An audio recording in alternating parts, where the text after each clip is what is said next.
Bismillahirrahmanirrahim. Dear students, today we will discuss the periodic table, its different terms related to it, and it is week number 9, page number 38 to 42.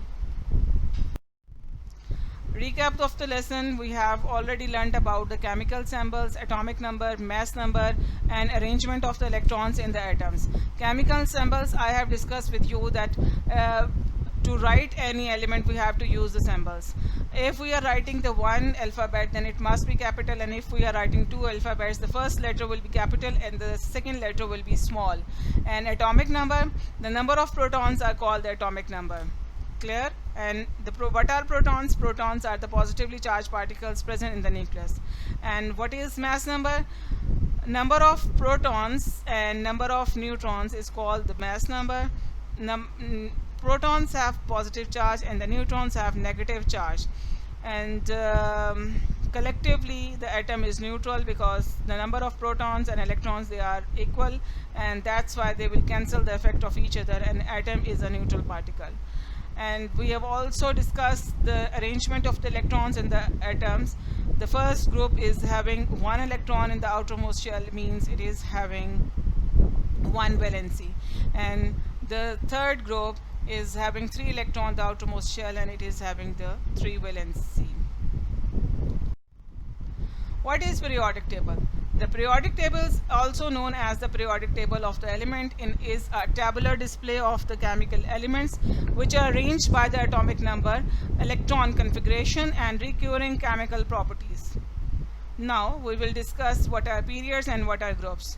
A period is a horizontal row of the periodic table. There are 7 periods in the periodic table. Period 1 has only 2 elements, hydrogen and helium, while period 2 and 3 they have 8 elements. Period 4 and 5 have 18 elements.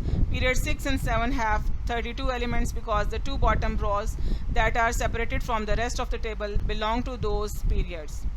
What are groups? Groups are the vertical columns of the periodic table. There are total 18 groups. Elements in each group have same physical and chemical properties. The group number in which element is present is same as the number of the electrons present in the outermost shell of the particular element. Now this is the periodic table. And the vertical lines, they are the groups, and the horizontal lines, they are the periods. So look at the bottom line.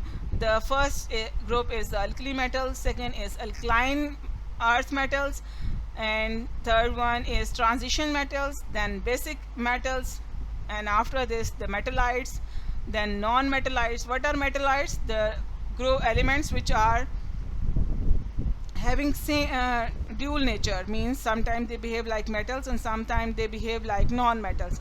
Non-metals, halogens, noble gases, lanthanides, actinides.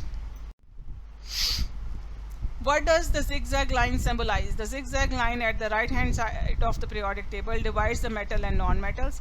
Position of the hydrogen element. Hydrogen is outside the main table.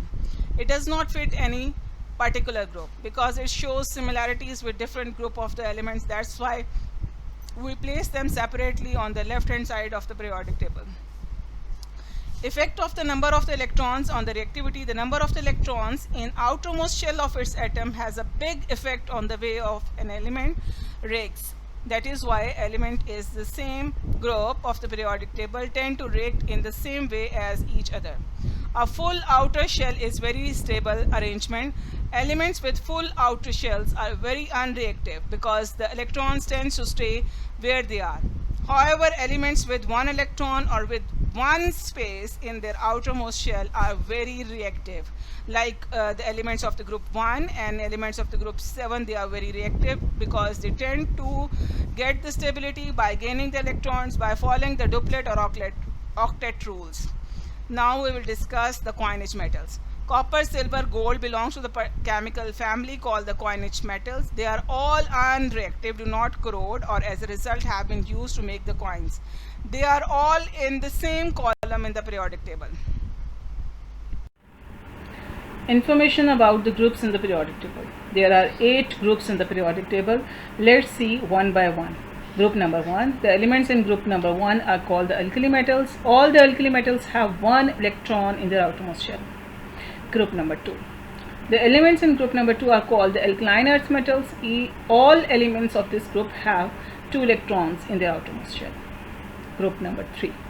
On the right hand side, group 3 trials or the boron group includes elements which have 3 electrons in their outermost shell. Means remember this thing that the group number shows the number of the electron in the outermost shell. Group number 4, it is also known as the carbon family or the tetrals. All the elements in this group have 4 electrons in the outermost shell. Group number 5, it is known as nitrogen family or pnictogens. All elements have 5 electrons in their outermost shell. Group 6. Oxygen and sulfur are the main elements of group 6, chalcogens or oxygen group. All elements have 6 electrons in their outermost shell. Group 7. Group 7 of the periodic table contains the halogens. They are very reactive elements because they have 7 electrons in their outermost shell and have 1 empty space in their outermost shell to follow the octet rule or to get the stability. Halogens are colored gases and are very poisonous. Group 8. Perhaps the most famous group in the periodic table is group number 8. It is also called zero group, stable group, inactive group or noble gases. They are famous because they do not react. This is because their outer electron shells are completely full. Now it is test yourself. You have to attempt question 1, 2, 3, 4 and 5. Atom. An atom is a fundamental piece of matter. What is matter? Matter is a substance that occupies space and has mass, and it is anything that can be touched physically. Everything in the universe except energy is made up of matter, and so everything in the universe is made up of the atoms. The definition of the atom is the smallest component of an element. A hypothetical particle of the matter so minute as to admit of no division, anything extremely small, a minute quantity. Structure of an atom. An atom includes a nucleus, then a series of the orbital circles that surround this nucleus, similar to the solar system structure. An atom itself is made up of 3 tiny kinds of the particles called the subatomic particles: protons, neutrons and electrons. Protons have positive charge, neutrons are neutral, electrons are negatively charged particles. Protons and neutrons are present in the nucleus. Electrons are in the orbitals, and the amount of the protons in the nucleus of an atom determines the atomic number. Now here I will discuss few examples with you: neon, hydrogen, argon, iron, calcium, carbon. 2 examples of the atoms. Hydrogen atom. Check that in the nucleus of the hydrogen only proton is present and 1 electron is present outside the nucleus. No neutron is here. Hydrogen is having 3 types or the 3 isotopes. What are isotopes? You will learn later. And it is the simplest hydrogen. It is also called the protium, having 1 proton and 1 electron. No neutron in the simple hydrogen. The carbon is having 6 electrons in the outermost shells and 6 protons and 6 neutrons as well as. Now after discussing the atom, I will discuss with you about the molecule. A group of the atoms bonded together is representing the smallest fundamental unit of the chemical compound that can take part in the chemical reaction. Molecule, a group of the 2 or more atoms that form the smallest identifiable unit into which a pure substance can be divided and still retain the composition and chemical properties of the substance. A molecule is a particle made up of 2 or more atoms that are chemically bonded together. The number of the atomic nuclei making up a molecule is a determinate number. Example. For example, hydrochloric acid is a molecule. It is made up of 1 hydrogen atom bonded with 1 chlorine atom. It is made up of 2 atoms called the diatomic molecule: water H2O, nitrogen N2, ozone O3, calcium oxide CaO, glucose C6H12O6. It is a type of a sugar. NaCl, it is called table salt. Now types of the molecules. Monatomic molecules: helium, lithium, krypton gas. Diatomic molecules: hydrogen gas, oxygen gas, chlorine gas. Polyatomic molecules: water and phosphorus. Dear students, mono means one type of the atoms are over here. Like helium, it is made up of only one atom. Lithium, one atom. Krypton, one atom. Diatomic means it is made up of two atoms. Like hydrogen, two hydrogens are combined together, then we will get the hydrogen gas. Two atoms of the oxygen will join together, we will get the oxygen gas. Same is with the case of the chlorine. When two chlorines join together, we will get the chlorine gas. Polyatomic molecules, poly means many atoms are joined together like water. There are two hydrogen atoms and one oxygen. In phosphorus, there are four phosphorus joined together. Now, polar covalent bond. How polar covalent bond is formed? By sharing of the electrons. There are two hydrogen atoms and one oxygen.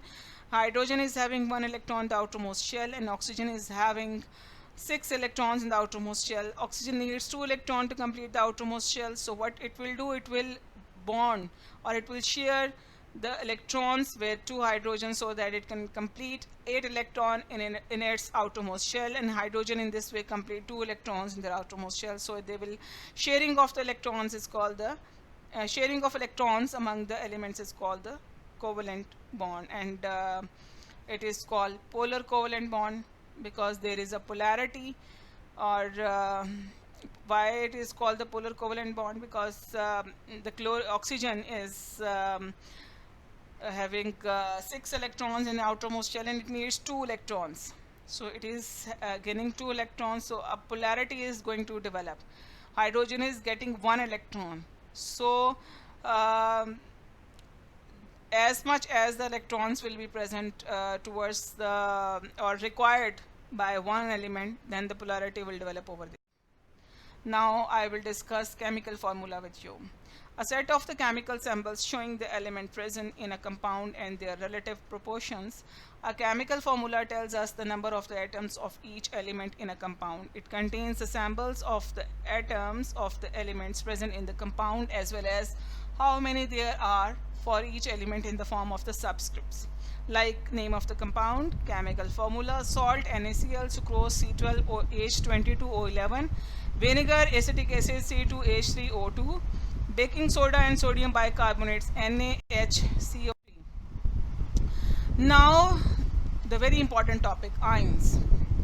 As you all are familiar that the atom is a neutral particle, and ions, they are the charged particles. An atom or molecule with net electric charge due to the loss or gain of the one or more electrons. Cations and anions. Ions are grouped together into the two broad categories, cations or anions. Cations are the ions that carry a net positive charge because the number of the protons in the species is greater than the number of the electrons. The formula of the cation for the cation is indicated by the superscript following the formula that indicates the number of the charge and a positive sign. A number, if present, precedes the plus sign. If only a positive is present, it means the charge +1. For example, calcium +2 indicates a cation with a +2 charge. Anions are the ions that carry a net negative charge. In anions, there are more electrons than protons. The number of the neutrons is not a factor in whether an atom, functional group, or a molecule is an anion. Like cations, the charge on an anion is indicating using a superscript after a chemical formula. For example, chloride is a symbol of the chlorine anion, which carries a single negative charge. Neutral atom. Atom is neutral, but if it will lose electron, it will be changed into the cations, and if it will gain electron, it will change into the anions. Cations in an anion, if the number of the electrons are more than the number of the protons, then it will be anion. If the number of the protons are more than the electron, then it will be cation. Now I will share two examples over here, potassium and fluorine. Potassium is a metal, and each potassium atom can lose one electron to become a positively charged ion. And fluorine atom gains an electron to become negatively charged ion. Now valency, very important topic, that the combining capacity of an atom is known as a valency. The number of the bonds that an atom can form as part of the compound is expressed by the valency of an element. If the element belongs to the group number 1, one electron will be present in the outermost shell, valency will be 1. If it is present in the group number 2, then the number of the electron, the outermost shell will be 2, valency will be 2. If the number of the group in the periodic table is 3, then the 3 electron will be present in the outermost shell, valency will be 3. If the element belongs to the group number 5, then the outermost shell will have 5 electrons, but the valency will be 3, because 8 minus 5 will be 3, because element tends to get the stability by following the octet rule. And if elements belong to the 8th group, then the number of the electrons outermost shell will be 8 and the valency will be 0. Now I will share example of the formula of the calcium chloride. Calcium is in the group 2 of the periodic table, has the symbol Ca. Chlorine is in the group 7 of the periodic table and has the symbol chlorine. Write the two symbols with their valencies beneath and swap the valencies to get the formula. Like calcium and chlorine, these are the symbols of calcium and chlorine, and the valency of the calcium is 2 and the valency of the chlorine is 1. We will swap it and then we will get the formula CaCl2, and this method is called crossover method. Now this is your test yourself of page number 42, question 1, 2, 3, 4, 5 you have to attempt. This is your homework. You have to maintain the glossary, because glossary is important to remember the definitions of the relevant terms of the periodic table. So dear students, I hope that you have learned all the concepts, including in week 9 assignment, and I have shared all the concepts that are written on page number 38 to 42. And thanks for the listening. And Sumaira Wasim is saying Allah Hafiz to you, and thank you for listening me patiently.